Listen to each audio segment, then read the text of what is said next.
So hello everyone, welcome you all on our YouTube channel BRB Education. In this video, we are going to start the fourth chapter of class 9 Maths NCERT CBSE board, that is linear equation in two variable. And तो इस video में हम लोग क्या क्या complete करने वाले हैं, सबसे पहले मैं ये बता देता हूँ। इस वीडियो में हम लोग इंट्रोडक्शन पार्ट कंप्लीट करेंगे, जिसमें मैं लीनियर इक्वेशन एक तरह से प्रीव्यू दूंगा लीनियर इक्वेशन वन वेरिएबल का। एंड देन आफ्टर हम लोग लीनियर इक्वेशन टू वेरिएबल के बारे में पढ़ेंगे introduction part. And then after example one and example two complete करने वाले हैं in this video. Okay, start करते हैं इंट्रोडक्शन पार्ट से। जैसे कि आपने 8th क्लास में पढ़ा होगा linear equation in one variable के बारे में, जिसमें कि आपने पढ़ा होगा कि एक वेरिएबल होता है जो कि अननोन होता है और उसकी वैल्यू निकालते हैं। ठीक, तो क्या आपको पता है लीनियर इक्वेशन वन वेरिएबल का मतलब क्या होता है एक्चुअली में?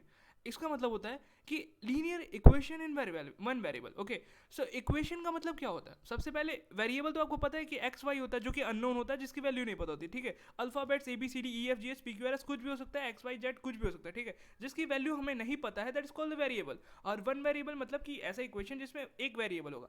अब यहाँ पे लीनियर का मतलब क्या होता है? ठीक, अब लीनियर का मतलब होता है कि जो वेरिएबल है आपके पास एक्स या वाई या जो भी है। ठीक, तो अगर उसका पावर वन है ना, तो that is called the linear. And equation का मतलब क्या होता है? इक्वेशन मतलब when LHS equals to RHS, means LHS equals to RHS के फॉर्म में कोई भी चीज लिख दी गई हो। ठीक, then is called the equation. जैसे कि x+9 इक्वल्स टू 0 या x इक्वल्स टू -9 कुछ भी लिखा हुआ है, when LHS equals to RHS के फॉर्म में कोई भी चीज लिख दी गई है, then it's called the equation.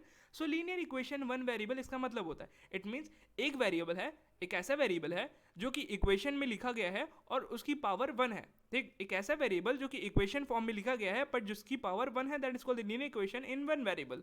Okay, जैसे कि x+9 इक्वल टू 0, तो इस इक्वेशन में कितना वेरिएबल है? एक ही वेरिएबल है ना, x अननोन है ना। यहाँ पे x+√2 equal to 0 second equation है जैसे कि, तो इसमें एक कितनी वेरिएबल है भाई? x वेरिएबल है और इसकी पावर कितनी है? 1 है। That's why linear equation one variable. समझ गए?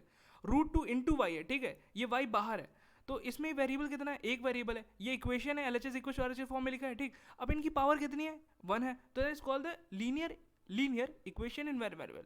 ठीक है, तो ये तीनों इक्वेशन जो है ना, वो linear equation in one variable है, क्योंकि इनकी वेरिएबल जो वेरिएबल है एक वेरिएबल है एंड देन इनकी पावर वन है। ये जो इक्वेशन में लिखा गया ना, तो उस वेरिएबल, हर एक वेरिएबल जो भी वेरिएबल है सिंगल वेरिएबल, उनका पावर वन है। लीनियर मतलब होता है unity, unity means one. Okay, that is called the linear equation in one variable. Now जैसे कि आप पता ही होगा कि linear equation in one variable जो आप क्वेश्चन सॉल्व करते हो, तो उसमें y की वैल्यू या x की वैल्यू निकालते हो, तो हमेशा वो यूनिक सॉल्यूशन देता है। सॉल्यूशन का मतलब होता है जो कि ऐसी x या y की वैल्यू, ऐसी वेरिएबल की वैल्यू जो कि इक्वेशन को सेटिस्फाई करती हो। ठीक, तो ये हमेशा यूनिक सॉल्यूशन देती है। It means linear equation one variable जो है हमारा, ये जो लीनियर इक्वेशन वन वेरिएबल इतने तीनों है, तो ये सिर्फ एक वैल्यू देती है, यूनिक वैल्यू देती है। ठीक है, सिंगल एंड यूनिक वैल्यू देती है। ठीक, अब इसे रिप्रेजेंट कैसे करते हैं? रिप्रेजेंट इसे एक नंबर लाइन पे करते हैं। ठीक, अब ये नंबर लाइन हॉरिजॉन्टल भी हो सकता है, वर्टिकल भी हो सकता है। जनरली हम लोग एक वेरिएबल है, इसलिए एक नंबर लाइन रिप्रेजेंट करते हैं एक नंबर लाइन पे। और जो नंबर लाइन होता है जनरली हॉरिजॉन्टल हम रिप्रेजेंट करते हैं। ऐसा नहीं है कि वर्टिकल नहीं कर सकते, वर्टिकल भी कर सकते हैं, बस एक नंबर लाइन होना चाहिए। ठीक, आपको जैसे रिप्रेजेंट करना है वैसे करिए। बस ये है कि वर्टिकल में थोड़ा ज़्यादा जगह लेता है, हॉरिजॉन्टल में कम लेता है, इस वजह ज़्यादा सब लोग हॉरिजॉन्टल प्रिफर करते हैं। तो आप वर्टिकल भी ले सकते हैं, मतलब एक सिंगल नंबर लाइन होना चाहिए। ठीक, अब क्या है कि हॉरिजॉन्टल या वर्टिकल कोई भी आप ले लिया, तो हॉरिजॉन्टल नंबर लाइन अगर आपने लिया है, तो x+1 इक्वल्स 0 अगर लीनियर इक्वेशन वन वेरिएबल है, तो इनका सॉल्यूशन जो होता है x इक्वल टू -1 होता है। ठीक, -1 सॉल्यूशन क्योंकि -1 यहाँ पे रखेंगे तो सेटिस्फाई करेगा। ठीक, अब इसे रिप्रेजेंट कैसे करता है नंबर लाइन पे? तो यहाँ पे पहले नंबर लाइन बनाते हैं, 0 लिखते हैं, 1 2 3 4 5 पॉजिटिव नंबर लिखते हैं, यहाँ पे निगेटिव नंबर लिखते हैं जो कि इन्फिनिट तक जाता है, और ये माइनस इन्फिनिट तक जाता है। ठीक, तो x इक्वल टू -9 पे एक बड़ी सी लाइन खींचते हैं और वहाँ पे नीचे लिख देते हैं x इक्वल टू -1। ठीक, x इक्वल टू -1 पे एक बड़ी सी लाइन खींचते हैं और वहाँ पे लिख देते हैं x इक्वल टू -1, जो कि रिप्रेजेंट करता है solution in number line format. Okay, number line पे, ऑन नंबर लाइन पे सोल्यूशन रिप्रेजेंट करना है। ओके, सो हम इस चैप्टर में हम लोग linear equation and two variable पढ़ेंगे। तो इसमें पूछा है जैसे क्वेश्चन कि does a linear equation two variable have a solution? क्या सॉल्यूशन होता है? हाँ भाई, सॉल्यूशन तो होता है। वेरिएबल है, अननोन की वैल्यू होगी तो सॉल्यूशन तो होगा, क्योंकि जो अननोन की वैल्यू होती है वही तो सॉल्यूशन होता है। ठीक, if yes is it unique? क्या ये यूनिक होता है? हाँ भाई, यूनिक होता है, बट यूनिक के साथ साथ कुछ और भी होता है। यूनिक के साथ साथ क्या होता है? यूनिक के साथ साथ इन्फिनिट मैनी सॉल्यूशन भी होता है और नो सॉल्यूशन भी होता है, जो कि आने वाले चैप्टर में आगे आप पढ़ोगे। ठीक, what does the solution look like on the Cartesian plane? अब यहाँ पे कार्टेशियन प्लेन बोल रहा है, because it is a number line and it is a plane. Plane क्यों? क्योंकि इसमें दो नंबर लाइन एग्जिस्ट करते हैं। ओके, तो ये प्लेन अभी नहीं है, एक सिंगल लाइन है अभी। ठीक, कार्टेशियन प्लेन तब बनता है जब इसमें 2 डायमेंशन आती है, ये सिंगल डायमेंशन है, ठीक है, इसे कार्टेशियन प्लेन नहीं बोल सकते। ये जो लीनियर इक्वेशन 1 वेरिएबल में जो नंबर लाइन रिप्रेजेंट कर रहे हो तो ये 1D है, ठीक है। कार्टेशियन प्लेन होता है 2D क्योंकि इसमें 2 वेरिएबल है और 2 वेरिएबल को रिप्रेजेंट करने के लिए 2 नंबर लाइन चाहिए होगा, और इसमें हम लोग एक हॉरिजॉन्टल लेते हैं और वर्टिकल लेते हैं, ठीक, एक हॉरिजॉन्टल और वर्टिकल। एंड जब 2 डायमेंशन मिलके 2 डायमेंशन वाली कोई भी चीज़ पे हम रिप्रेजेंट करते हैं किसी पॉइंट को, that is called the Cartesian plane. Cartesian plane मतलब जिसमें 2 डायमेंशन एग्जिस्ट करता हो, that is called the Cartesian plane, okay. So solution कैसे दिखता है वो आगे हम लोग देखेंगे कैसे दिखता है कार्टेशियन प्लेन पे, ठीक, एक पॉइंट की तरह दिखता है, वो आगे तरह पढ़ेंगे हम लोग। नाउ जैसे कि लीनियर इक्वेशन 1 वेरिएबल में हम लोग पढ़े थे कि equation x equal to -5 equal to 0, मान लो एक इक्वेशन दिया है, ठीक, तो x इक्वल टू 5 इक्वल जो कि सॉल्यूशन होता है या रूट इसे बोलते हैं, ठीक, तो x इक्वल टू 5 जो होता है हमारा ना उसे सॉल्यूशन बोलते हैं और इसे रूट भी बोल सकते हैं, ठीक। अब इसे रिप्रेजेंट कैसे करते हैं, सिंपल एक नंबर लाइन बनाते हैं, इस सारे नंबर लाइन पे इंटीजर्स लिखते हैं जितने भी है, एंड x इक्वल टू 5 पे एक बड़ी लाइन खींचते हैं और वहाँ पे लिख देते हैं कि x इक्वल टू 5 जो सॉल्यूशन ऑफ इक्वेशन है x इक्वल टू 5 लिख देते हैं, ठीक है, जो पता चल जाता है कि हाँ ये x इक्वल टू 5 जो है वो एक्चुअली में रिप्रेजेंटेशन है of the solution of the given equation, ठीक। नाउ अब ये रूट या सॉल्यूशन का मतलब क्या होता है, हम बोले ना कि x इक्वल टू 5 जो है वो रूट है या सॉल्यूशन है, तो इसका मतलब होता क्या है एक्चुअली में, तो इसका मतलब ये होता है कि जो हम वैल्यू निकालते हैं x की ऐसी वैल्यू, ये x एक वेरिएबल है जो अननोन है, तो उसकी एक ऐसी वैल्यू क्योंकि अभी 1 वेरिएबल में बात करें इस वजह से एक ऐसी वैल्यू जो कि हमें गिवन इक्वेशन में को सेटिस्फाई करे, मींस x इक्वल टू 5 को अगर गिवन इक्वेशन में पुट करा जाए तो हमारे गिवन इक्वेशन सेटिस्फाई हो, that is called the root और सोल्यूशन, ओके। तो यहाँ पे x इक्वल टू 5 हम जब गिवन इक्वेशन पे रख रहे हैं तो देखो 5 - 5 0, ठीक, 0 equal to 0 that is LHS equal to RHS, so ये सेटिस्फाई कर रहा है, that's why it is called root और solution of the given equation, okay. अब क्या है कि हम जब भी लीनियर इक्वेशन 1 वेरिएबल या 2 वेरिएबल कुछ भी सॉल्व करेंगे, हमें ये दिमाग में रखना है कि हम लोग सेम नंबर को ऐड या सब्ट्रैक्ट कर सकते हैं to both the side RHS and LHS, okay. Means x - 5 equal to 0 generally हम सॉल्व कर सकते कैसे करते हैं, मतलब प्योर मैथमेटिक वे क्या होता है, प्योर मैथमेटिक ये होता है कि x - 5 इक्वल टू 0, तो हम तो क्या करते हैं दोनों तरफ 5 ऐड कर देते हैं, तो यहाँ पे -5 + 5, तो एक्चुअली में इसका मतलब क्या है, देखो वी कैन ऐड और subtract a number to both side, ठीक है, तो इसका मतलब ये है कि ऐसे नंबर को ऐड सब्ट्रैक्ट करो ताकि इक्वेशन पे कोई भी फर्क ना पड़े, ठीक है, तो 5 दोनों तरफ ऐड करने पे कोई फर्क पड़ रहा है, दोनों तरफ से कट जाएगा तो कोई फर्क नहीं पड़ रहा, that's why we can add और subtract number to both sides, okay. तो यहाँ पे 5 जैसे ऐड किए हैं तो x - 5 + 5 ये दोनों कट जाएगा, एंड x इक्वल टू 5 जो कि सॉल्यूशन है, ठीक है। और दूसरा तरीका क्या होता है वो आगे बताएंगे, ठीक, वी कैन मल्टीप्लाई और डिवाइड और नॉन जीरो नंबर, ठीक, तो क्या है कि हम नॉन जीरो नंबर को मल्टीप्लाई या डिवाइड कर सकते हैं on the both the side LHS and RHS, ठीक। दोनों साइड क्यों करना है, क्योंकि हमें इक्वेशन पे कोई भी फर्क नहीं पड़ना चाहिए, तभी तो इक्वेशन है। अगर आप इक्वेशन पे फर्क पड़ रहा है आपके इनटू करने पे या डिवाइड करने पे, that is not the true mathematics, ठीक है, that is not the true process of mathematics. तो इसमें जैसे कि 2x - 5 equal to 2x/3 - 5 equal to 0 है, तो यहाँ पे 5 इधर लाएंगे, दोनों तरफ 5 ऐड करेंगे तो 2x/3 इक्वल टू 5 होगा। अब 3/2 दोनों तरफ मल्टीप्लाई करेंगे तो कोई फर्क पड़ेगा नहीं पड़ेगा, 3/2 यहाँ पे मल्टीप्लाई करेंगे और यहाँ पे 3/2 मल्टीप्लाई करेंगे, दोनों कट जाएगा तो कोई दिक्कत है नहीं। तो ऐसे ही मल्टीप्लाई सब्ट्रैक्ट एडिशन सब्ट्रैक्शन या मल्टीप्लाई डिवाइड करना है दोनों तरफ कि कोई भी इक्वेशन पे हमारे इक्वेशन पे फर्क ना पड़े, ठीक। तो यहाँ पे 3/2 मल्टीप्लाई किया तो 3 यहाँ पे कट गया, 2 यहाँ पे कट गया, तो x इक्वल टू 15/2, 5 3 15, 15/2 आ गया। तो आप बोलोगे भाई हम ऐसा क्यों कर रहे हैं यार, हम चाहते तो ऐसे कर सकते हैं ना, 5 उधर लाएंगे तो +5 हो जाएगा, यस हम ऐसे कर सकते हैं, but it's not a pure way, it's not a pure mathematics way, but in generally हमें रिप्रेजेंट ऐसे दिखाना नहीं होता है, बिकॉज जो भी हम लोग करते हैं अपने दिमाग में करते हैं, तो जनरली हम लोग ऐसे करते हैं कि -5 इधर जाता है तो +5 होता है, हाँ ऐसा कहते हैं, ऐसा होता भी है, ठीक है, क्योंकि ऐसा दिखने में यही हो रहा है, बट एक्चुअली में प्योर मैथमेटिक्स ही है, ओके। सो हमें इससे मतलब नहीं, क्योंकि हमें कोई पूछने वाला नहीं है कि ये कैसे हुआ है, अगर पूछेगा तो बोल देंगे यस +5 दोनों साइड किया एंड देन आफ्टर 3/2 दोनों मल्टीप्लाई कर दिया ऊपर नीचे, मतलब दोनों साइड मल्टीप्लाई कर दिया, 3 कट गया, 2 कट गया, इसकी वैल्यू हमारा 15/2 आ गया, ठीक। जनरली हम लोग क्या करते हैं जब भी हम लोग क्वेश्चन सॉल्व करते हैं तो ऐसे ही करते हैं कि -5 इधर है, तो जब LHS से RHS या RHS से LHS, ठीक है, एक साइड से दूसरी साइड जाता है तो साइन चेंज हो जाता है, -5 से +5 हो जाएगा, ठीक, एंड 2 नीचे मल्टीप्लाई हो जाएगा, 3 ऊपर मल्टीप्लाई हो जाएगा ताकि x की वैल्यू आ जाए, क्रॉस मल्टीप्लिकेशन मेथड बोलते हैं, तो 3 ऊपर जाएगा 2 नीचे जाएगा, 5 × 3 15 अपॉन में 2, तो x की वैल्यू 15/2 हो जाएगा। तो ये हो जाएगा हमारा solution of the given equation, ये इक्वेशन का सॉल्यूशन हो जाएगा, ठीक। अब लीनियर इक्वेशन इन 2 वेरिएबल के बारे में पढ़ते हैं। सबसे पहले इसका एग्जांपल देते हैं कि लीनियर इक्वेशन 2 वेरिएबल का एग्जांपल क्या होगा, ठीक, कैसे फॉर्म होता है यार एक्चुअली में लीनियर इक्वेशन 2 वेरिएबल फॉर्म कैसे होता है, ठीक। तो इसमें क्या है, मान लो कि तुम हो और तुम्हारे दोस्त है, दोनों ने कलेक्ट किया मनी, पैसा जुटाया गिटार लेने के लिए, ठीक, और उस गिटार को खरीद लेते हैं। तुमने एक्स अमाउंट पे किए और तुम्हारे फ्रेंड ने वाई अमाउंट पे किए, क्योंकि वेरिएबल है, अननोन है, हमें पता नहीं है, ठीक। तुमने कुछ ना कुछ पे किए होंगे पर हमें तो नहीं पता ना तुमने क्या पे किए, ठीक है। तुमने एक्स किए वाई किए। अब एक्स कुछ भी हो सकता है, वाई कुछ भी हो सकता है। मान लो गिटार जो है 3,000 का है, तो दोनों को मिला करके 3,000 होगा, ठीक।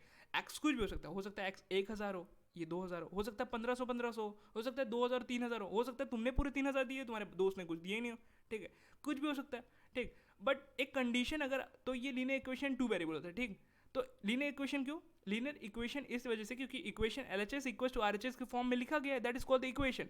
2 वेरिएबल क्यों? क्योंकि इसमें एक्स एंड वाई दो वेरिएबल है जो कि अननोन है, हमें पता नहीं है, ओके।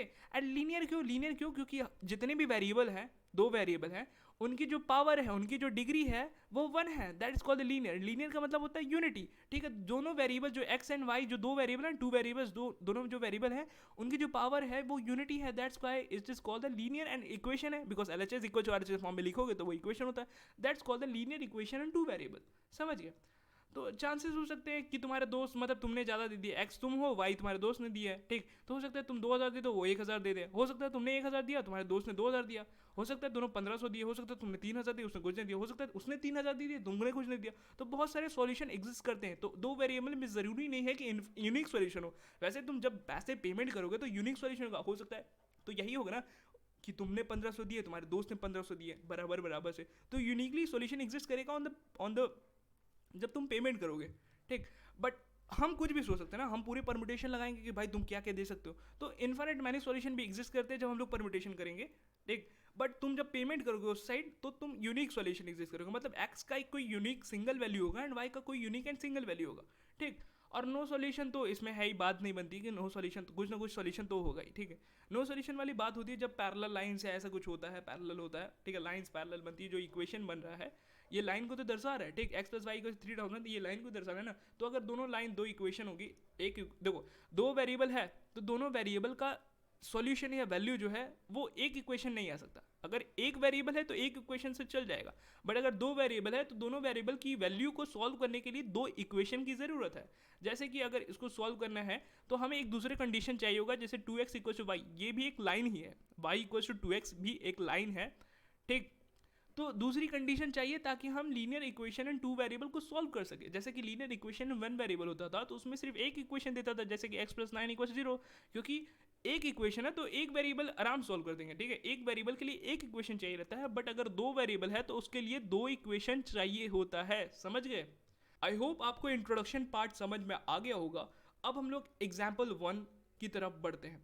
सो एग्जाम्पल 1 में क्या बोल रहा है, write each of the following equation in the form of ax plus by plus c equal to 0 and then indicate कर रहा है a b c की वैल्यू, ठीक। तो फर्स्ट दे रखा है 2x plus 3y equal to 4.37।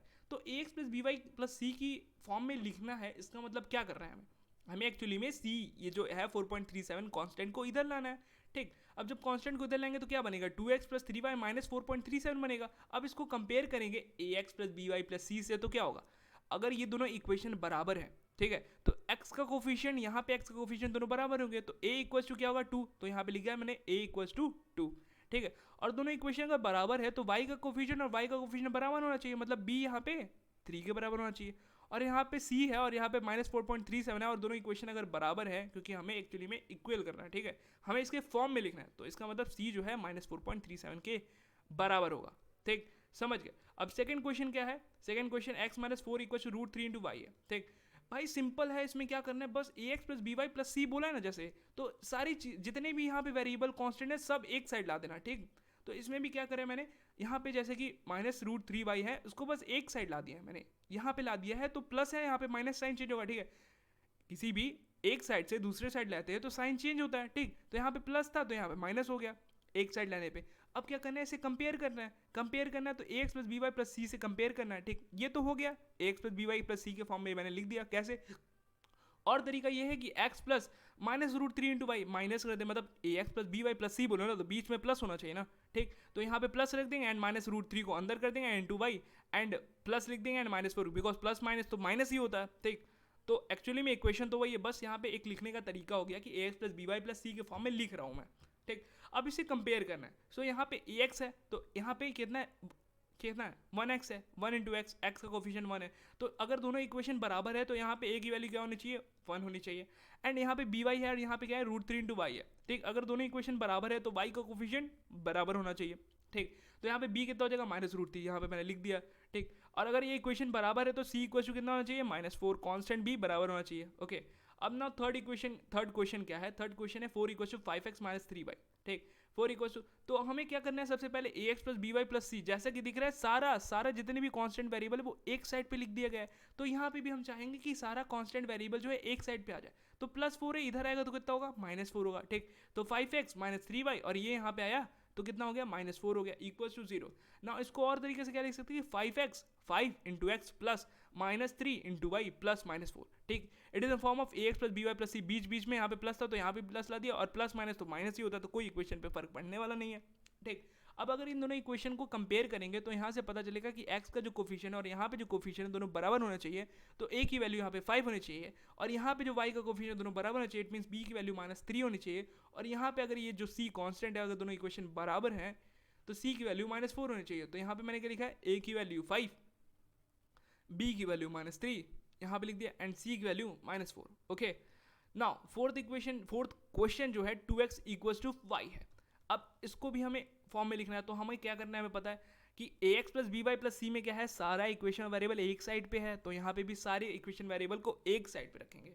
Okay, तो 2x minus Y, यहाँ पे y को इधर लाएंगे, प्लस था इधर आएगा तो कितना हो जाएगा, माइनस हो जाएगा। साइन चेंज हो जाता है जब एक साइड से दूसरे साइड पे लाते हैं। ठीक, तो 2x minus Y equal to 0 हो जाएगा। अब इसको और क्या तरीके से लिख सकते हैं, ये लिख सकते हैं कि 2 इंटू एक्स प्लस ये क्या लिख सकते हैं, इसको लिख सकते हैं -1 इंटू वाई और प्लस 0 इंटू सी लिख सकते हैं, या 0 लिख सकते हैं। ठीक है, मतलब सिंपल सी बात है, कांस्टेंट तो 0 लिख सकते हैं इक्वल टू 0। तो यहाँ से क्या पता चलता है कि अगर ये ax plus b y plus c के फॉर्म में तो हो गया, क्योंकि सी एक 0 है। ठीक, तो इसे जब कंपेयर करेंगे तो यहाँ पे x का कोफिशिएंट a है, यहाँ पे x का कोफिशिएंट 2 है, तो a की वैल्यू क्या होना चाहिए 2, ये 2 के बराबर होना चाहिए। और यहाँ पे y का कोफिशिएंट b है और y कोफिशिएंट -1 है, और अगर दोनों इक्वेशन बराबर है तो b की वैल्यू कितनी होनी चाहिए, b की वैल्यू -1 होनी चाहिए, क्योंकि दोनों इक्वेशन बराबर है यार। कैसे बराबर होंगे, जब दोनों के कोफिशिएंट बराबर होगा ना यार। ठीक, और यहाँ पे कोई 0 है, यहाँ पे कांस्टेंट क्या है 0 एक्चुअली में, तो यहाँ पे क्या है c है, तो c एक्चुअली में क्या होगा 0। इस वीडियो में हमने इंट्रोडक्शन पार्ट और एग्जाम्पल 1 हमने कंप्लीट कर दिया है, और नेक्स्ट वीडियो में हम लोग एक्सरसाइज 4.1 स्टार्ट करेंगे और उसे कंप्लीट करने की पूरी कोशिश करेंगे। सो इस वीडियो के लिए इतना ही। Thank you so much for watching, bye.